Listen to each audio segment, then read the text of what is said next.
Bus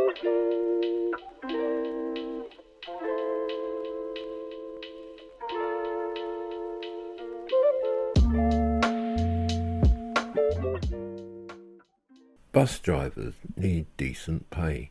Passengers need a decent service. First group's profits vanish without drivers. The exploiters can't do without workers, but the workers could do fine without the exploiting class. Party leaflet, Thursday the 18th of September 2025. Over 1,000 First West of England bus drivers are on strike, having voted to reject a derisory pay offer that falls well short of inflation.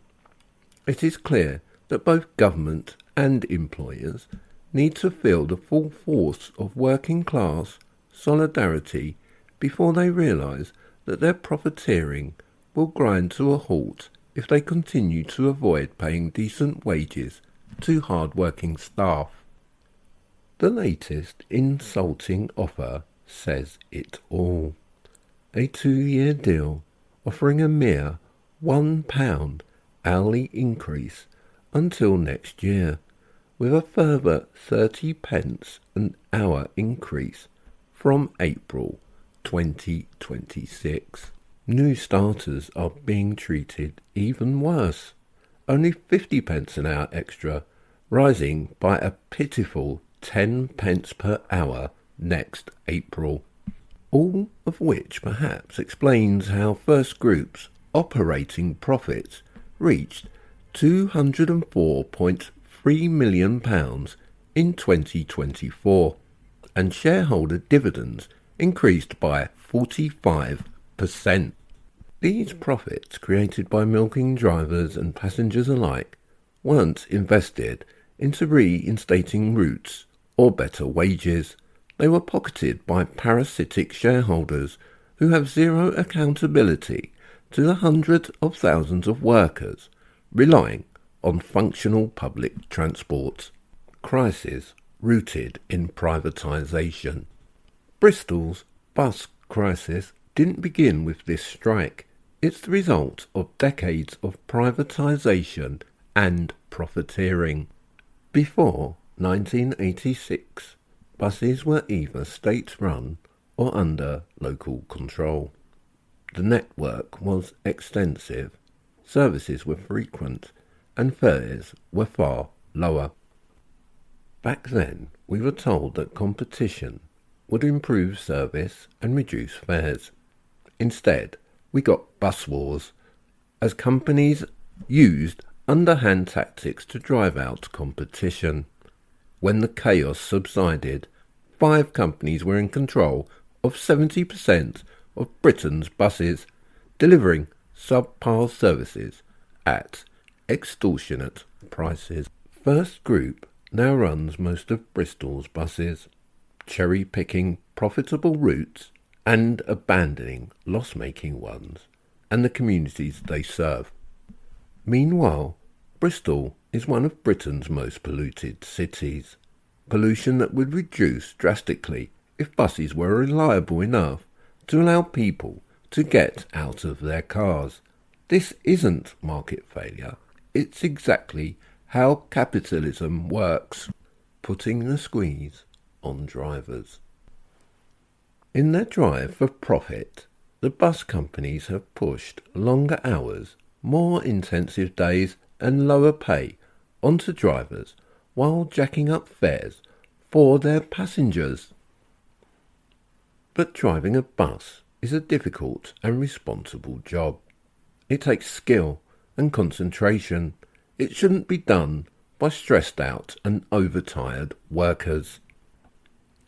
Yet today's drivers can work up to 15-hour days navigating complex routes, and they often face abuse from a public squeezed by the same system that is crushing them. A late bus can mean a passenger losing their job, and unreliable transport forces people into private cars, worsening traffic and pollution, and lengthening journeys. Who could blame drivers for leaving the industry when they face such poor terms and conditions and bear the brunt of passenger anger over terrible services? Drivers have become lightning rods for passenger rage, while profiteers count their money. The leadership betrayal. Our unions take our dues, but confine themselves to minimal activity within the parameters that have been set by the ruling class.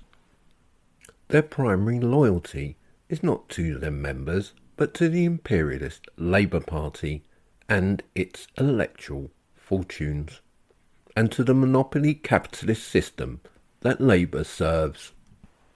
This is why the union movement has done nothing to overturn the system of anti-trade union laws, which prevents us from organising effectively. Rather than fighting or simply defying the legislation that shackles workers, union bosses have hidden behind it, pretending that workers are powerless and capitulating to employers and the ruling class for decades. This is also why the union movement has allowed two-tier conditions to be established in every workplace and across the country, which inexorably pull pay and conditions down, just like the national minimum wage, which was another boss's mechanism for reducing wages that was actively promoted by the TUC. For decades, workers' dues have lined the pockets of class traitors who climb corrupt union structures, selling out the workers as they go. Trade union leaders are routinely promoted to the House of Lords for services rendered to capital. Unite has admitted that £66 million went missing during the time of former General Secretary Len McCluskey. Union leadership consistently prioritised political relationships over mobilising members, diluting demands to preserve alliances. They let strikes get trapped in procedural barriers and allow negotiations to be dragged out until momentum dies, leaving workers demoralised and guilt-ridden over public disruption. Meanwhile, private companies' Tory and Labour austerity and rampant exploitation continue unchallenged. The parliamentary system absorbs working class anger and redirects it into futile dead ends, while union bosses act as compliant middle managers of the whole operation. The way forward. Drivers are right to strike in defence of their pay and working conditions, and passengers should support them in doing so. They are the people on whom this essential service depends. Meanwhile, true victory requires much more far-reaching change. Workers need and must demand affordable, integrated transport that services their needs, not private profit. If the capitalists can't provide these basic public goods, they are only admitting that their system is not fit for purpose and must be got rid of.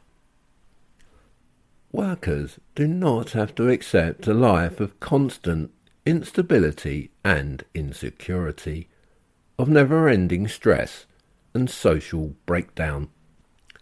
Our work has produced vast wealth. Human ingenuity has produced phenomenal technical advances. If those were properly utilised, every person of working age in this country could have a decently paid, useful job, and we could provide everything we need for ourselves in peace and dignity, without the need for wars or the need to pay tribute to a handful of parasitic vultures. With the healthcare, education, childcare, housing, transport, social facilities and pensions needed for a decent and meaningful life. To achieve these things, we must rebuild effective organisation and collective strength. We need to reclaim our unions for the workers who make up the membership and take them out of the control of the careerists who serve our class enemies.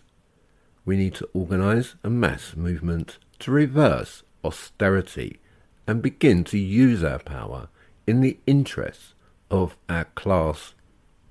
Remember, first group's profits vanish without drivers. The exploiters can't do without workers, but the workers could do fine without an exploiting class. Join us.